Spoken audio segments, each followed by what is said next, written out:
Purihin po ang pangalan ng Panginoon. Tayo po ay saglit na manalangin. Glory to God.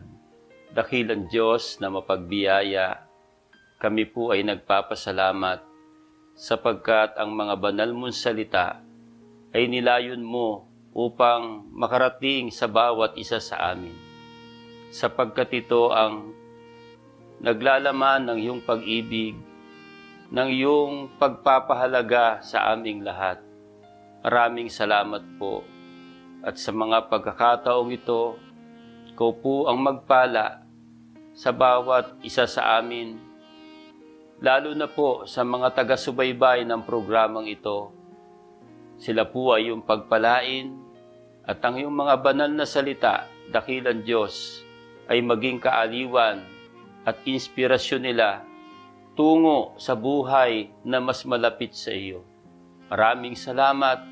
Pagpalain mo po kami ngayon sa pangalan ng Panginoong Hesus. Amen. Purihin ang pangalan ng Panginoon. Isang mapagpalang araw po sa inyong lahat.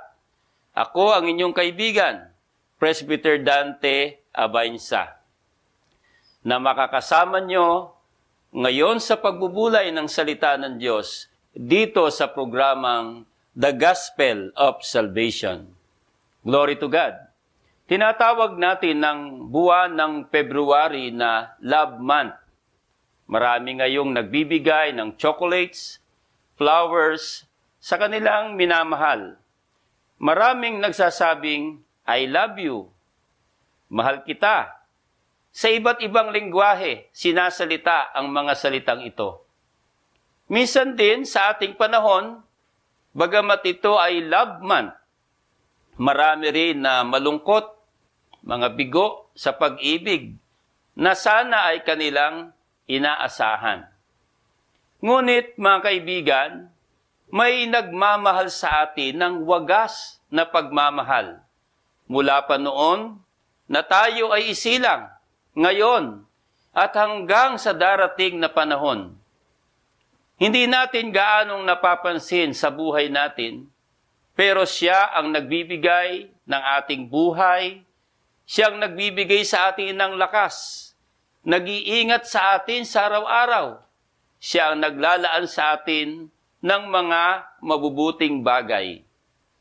Siya po ang Diyos na makapangyarihan sa lahat. Glory to God! Kaibigan, sino man po tayo, bigyan natin ng pansin ang Diyos sa ating buhay. Sa mga pagkakataong ito, ang ating pong pag-aaral ay pinamagatan kong Mahal Ka ng Diyos. Basahin po natin ang ating teksto sa aklat ng Jeremias 31, ang talata ay 3. Ang Panginoon ay napakita ng una sa akin na nagsasabi, Oo, inibig kita ng walang hanggang pag-ibig, kaya't ako'y lumapit sa iyo na may kagandahang loob. Maraming iba't ibang kahulugan ang pag-ibig. Ngunit titingnan po natin ang kahulugan ng pag-ibig ayon sa Juan 3 talatang 16. Atin pong basahin sa NIV version. For God so loved the world that He gave His one and only Son, that whoever believes in Him shall not perish, but have eternal life. Glory to God. What is love? In John 3:16, we can see, love is not what you can get, but by giving the best for the one you love. Mga kaibigan, sa ganitong paraan, ipinakita po ng Diyos ang kanyang pag-ibig sa atin. Ibinigay niya ang kanyang bugtong na anak upang maging tagapagligtas ng bawat isa sa atin. In 1 John chapter 3 verse 16, NIV version, this is how we know what love is. Jesus Christ laid down His life for us, and we ought to lay down our lives for our brothers and sisters. Ano ang layunin ng pag-ibig ng Diyos? Bakit ibinigay niya ang kanyang bugtong na anak para sa atin? Basahin naman po natin sa Tagalog ang Juan 3 talatang 16. Sapagkat gayon na lamang ang pagsinta ng Diyos sa sanlibutan, na ibinigay niya ang kanyang bugtong na anak, upang ang sino mang sa kanya'y sumampalataya ay huwag mapahamak, kundi magkaroon ng buhay na walang hanggan. Mapapansin natin ang mga salitang, upang ang sino mang sa kanya ay sumampalataya ay huwag mapahamak. Ano po ang kapahamakang naghihintay sa atin? Ang parusa, bunga ng ating pagiging makasalanan. Kaya kahit tayo makasalanan, sa kadakilaan ng pag-ibig ng Diyos, naglalayon siya na kung tayo raw ay sasampalataya, matatanggap natin at makakaiwas tayo sa tiyak na kapahamakan. At dahil tayo ay makasalanan, ang pahayag po sa Hebreo 2 ang talatay 2, sapagkat kung ay pinangusap na salita sa magitan ng mga anghel ay nagtibay, at ang bawat pagsalangsang at pagsuway ay tumanggap ng matuwid na parusa na kabayaran. Kaya meron daw matuwid na kaparusahan o angkop na kaparusahan sa mga makasalanan. At sino po ang makasalanan? Tayong lahat. Bawat isa sa atin. Itinuturo po sa aklat ng Roma 3 talatang 23, sapagkat ang lahat ay nagkasala nga at hindi nakaabot sa kaluwalhatian ng Diyos. Kaya dahil tayo ay makasalanan, may parusang nakalaan para sa atin. Ano po itong parusang nakalaan sa atin? Sa aklat na 2 Tesalonica 1 talatang 9, ito po ang pahayag, na siyang tatanggap ng kaparusahan na walang hanggang kapahamakang mula sa harapan ng Panginoon at mula sa kaluwalhatian ng kanyang kapangyarihan. Kaya walang hanggang parusa, bunga ng ating pagiging makasalanan. At mga kaibigan, tayo po ay guilty sa harapan ng Diyos. Wala tayong maililihim sa Kanya. Bawat nagagawa nating kasalanan, nakikita po ng Diyos yan. Minsan, pag nakagawa ng kasalanan ng tao, lumilingon sa kaliwa o sa kanan, kung may nakakita ba. At pag walang nakakita, parang okay. Pero hindi po yun ang tama. Sapagkat lagi nating tatandaan, kilala tayo ng Diyos, nakikita ng Diyos ang ating kalagayan. Basahin po natin sa Hebreo 4 talatang 13. At walang anumang nilalang na hindi nahayag sa kanyang paningin. Ngunit ang lahat ng mga bagay ay hubad at hayag sa harapan ng mga mata niyong ating pagsusulitan. Kaya maliwanag, bilang mga makasalanan, may kaparusahang nakalaan para sa atin. Mga kaibigan, nakakalungkot po itong ganitong kalagayan. Dahil wala tayong kagustuhan na tayo'y maparusahan o mapahamak. At ayaw din nating magkasala kung maaari. Pero dahil tayo'y tao, nagkakasala tayo sa ating kalagayan. Ngunit salamat sa pag-ibig ng Diyos, ayaw niyang tayo ay mapahamak. Ang gusto ng Diyos, matanggap po natin ang kaligtasan. Ngayon ang tanong, paano po natin matatanggap ang kaligtasan? Paano tayo makakaiwas sa kaparusahang ito? Ang salita po ng ating Panginoon sa aklat ng Marcos, 16 talatang 15 hanggang 16, ito po ang pahayag. At sinabi niya sa kanila, magsiyaon kayo sa buong sanlibutan at inyong ipangaral ang ebanghelyo sa lahat ng kinapal. Ang sumasampalataya at mabautismuhan ay maliligtas. Datapwat ang hindi sumasampalataya ay parurusahan. Kaya ngayong napapahinggan po natin ang salita ng Diyos, sumampalataya po tayo. mga kaibigan, at tayo po ay magpabautismo upang matanggap natin ang kaligtasang inaalok ng Diyos para sa bawat isa sa atin. Ito ang layunin ng Diyos, ang tayo ay makaiwas sa tiyak na kaparusahan. Pangalawa, tingnan pa po natin, ano ang layunin pa ng pag-ibig ng Diyos sa pagsusugo niya ng kanyang bugtong na anak? Basahin po natin sa aklat ng Juan, 3 ang talatay 16. Sapagkat gayon na lamang ang pagsinta ng Diyos sa sanlibutan, na ibinigay niya ang kanyang bugtong na anak, upang ang sino mang sa kanya'y sumampalataya ay huwag mapahamak, kundi magkaroon ng buhay na walang hanggan. Yan ang napakagandang layunin. Hindi lang para tayo maligtas, kundi upang tayo ay magkaroon ng buhay na walang hanggan. Alam po natin, ang buhay natin ngayon sa lupang ito ay iisa lang. At hindi lang iisa. Ang ating buhay ay napakaiksi. Hindi natin alam ang bukas. Ito po ang pahayag sa aklat ng Santiago 4 ang talata ay 14. Kayo ngang hindi nakakaalam ng mangyayari bukas. Ano ang inyong buhay? Kayo nga'y isang singaw na sa sandaling panahon ay lumilitaw at pagdakay napapawi. Hindi natin alam ang bukas. Hindi natin alam ang dulo ng ating buhay. Hindi makapagsasabi ang isang apo sa kanyang lolo, "Lolo, mas mauuna ka sa akin kasi po matanda na kayo." Hindi. Dahil ang kamatayan ay dumarating sa tao sa iba't ibang panahon.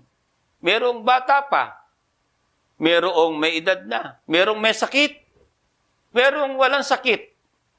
Ito ang bagay na kinatatakutan natin. Pero sa tanggapin natin o hindi, darating ang kamatayan sa ating buhay. May mamamatay na mayaman, may mamamatay na mahirap. Dumating tayo sa mundong ito na walang dalang anuman, at tayo po ay papanaw sa mundong ito na wala rin tayong madadalang anuman. Sa aklat ng Marcos 8, ang talatay 36 hanggang 37, ito po ang isinasaad. Sapagkat ano ang mapapakinabang ng tao na makamtan ang buong sanlibutan at mapapahamak ang kanyang buhay? Sapagkat anong ibibigay ng tao na katumbas sa kanyang buhay? Kaya ang ating buhay, napakahalaga. Alam niyo po, yung ginto, pag ilagay mo sa bangko, yung pera, pag ilagay mo sa bangko, tumutubo yan, dumadami. Pero ang buhay na mas mahalaga kaysa ginto, ang buhay na mahalaga kaysa pera, ay hindi dumadami. Araw-araw ng ating buhay, nakukonsumo natin ito. Kaya ito'y umiiksi at umiiksi at umiiksi. At hindi lang maiksi ang buhay sa lupang ito, kundi ang buhay nga natin ay iisa lamang.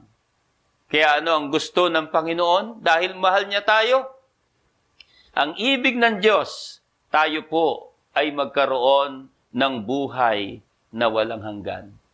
Basahin po natin sa aklat ng Juan 20, ang talatay 31. Ngunit ang mga ito ay nangasulat upang kayo'y magsisampalataya na si Jesus ay ang Kristo, ang anak ng Diyos, at sa inyong pagsampalataya ay magkaroon kayo ng buhay sa kanyang pangalan. Yan ang nais ng Panginoon. Gusto niyang ibigay sa atin ang pinakamabuti. At ang isa rito ay ang buhay na walang hanggan. Dahil nga ang buhay sa lupa ay hindi lamang maiksi. Ang buhay sa lupa ay puno ng kasiphayuan, problema, suliranin, kalungkutan, Bahagi ng buhay ng tao sa lupa po yan. Ngunit sa buhay na walang hanggan, sa piling ng Panginoon, hindi lang siya buhay na walang dulo, kundi buhay na puno ng kagalakan, buhay na puno ng kapayapaan. Basahin po natin sa aklat ng Apokalipsis 21, ang talata po ay 4. At papahirin niya ang bawat luha sa kanilang mga mata, at hindi na magkakaroon ng kamatayan. Hindi na magkakaroon pa ng dalamhati, o ng pananambitan man, o ng hirap pa man. Ang mga bagay ng una ay naparam na. Parang ang hirap isipin, may lugar palang ganon. O sabihin nating napakagandang isipin na may isang lugar na mabubuhay ka ng walang hanggan. Mabubuhay ka ng walang kalungkutan, walang suliranin, walang problema, walang kamatayan, kundi buhay na puno ng kagalakan. At yan po ay handog ng pag-ibig ng Diyos sa bawat isa sa atin. Sa lupang ito, maraming klase ng pag-ibig. Mayroong pag-ibig na bibigyan ka ng kagalakan. Pero may mga pag-ibig naman na bibigyan ka ng kasiphayuan. Yung iba nga ay nagpapakamatay pa, nabibigo. Maraming mga kwento ng pag-ibig. May tagumpay, mayroong kabiguan. May kagalakan, mayroong kalungkutan. Ngunit, kaibigan, ang pag-ibig ng Diyos ay narito. Ang pag-ibig ng Diyos ay Kanyang iniaalok sa iyo. Tanggapin mo si Kristo sa iyong puso. Sumampalataya tayo sa Panginoon. Magpabautismo tayo. Matatanggap natin ang kaligtasan. At tayo ay tatanggap din sa Panginoon. Magkakaroon po tayo ng buhay na walang hanggan. Purihin ang pangalan ng Panginoon. Tayo po ay manalangin. Ama naming Diyos na maibigin sa lahat, salamat sa kadakilaan ng iyong pag-ibig. Ano pat ang iyong bugtong na anak na siyang sa iyo'y pinakamahalaga ay ibinigay mo sa amin upang kami ay huwag mapahamak at makatanggap ng kaligtasan at upang kami ay magkaroon ng buhay na walang hanggan. Dakilang Diyos ang aking panalangin sa bawat isa na nakasubaybay sa programang ito. Pagpalain mo po sila. Madama nila ang iyong pag-ibig. Bigyan nila ng pansin sa kanilang buhay na nariyan ka, na may Diyos na nagmamahal sa kanila at nagmamalasakit. Diyos na naglalaan ng mga mabubuting bagay. Diyos na naglalayon sa kanila at sa bawat isa sa amin ng mabubuting bagay. Maraming salamat po. Gawin mong inspirasyon namin. Gawin mong kaaliwan sa amin ng iyong mga banal na salita hanggang sa ang bawat isa'y makatanggap ng kaligtasan, maglingkod sa iyo ng may kasayahan at gantimpalaan mo ng buhay na walang hanggan. Maraming salamat po sa kadakilaan ng iyong pag-ibig. Sa pangalan ng Panginoong Hesus. Amen. Purihin ang pangalan ng Panginoon.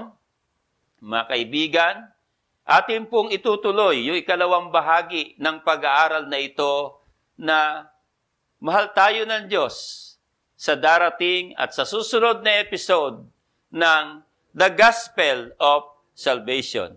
Muli po, ako ang inyong kaibigan, Presbyter Dante Abainsa. Isang mapagpalang araw po sa inyong lahat. God bless us all.